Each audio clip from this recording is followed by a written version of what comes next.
On September the 21st, the U.S. announced sanctions on a Chinese military organization for buying Russian weapons. China has delivered strong opposition and recalled its Navy commander from a U.S. trip.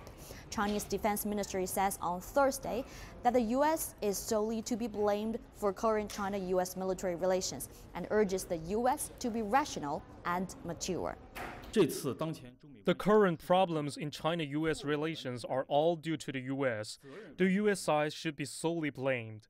We demand that the U.S. sincerely take a reasonable and mature attitude and take actions to improve the bilateral military relationship, to turn our military relationship into a stabilizing factor for ties. The ministry says China and Russia's strategic military cooperations are legitimate and going on smoothly. They will be continued, and the U.S. has no right to interfere that. The spokesperson also says the U.S. recent $330 million arms sales to Taiwan is not about number, but about its nature.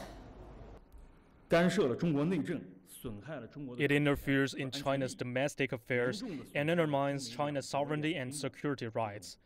It also undermines the strategic trust between the two countries and two militaries, as well as the stability across the strait.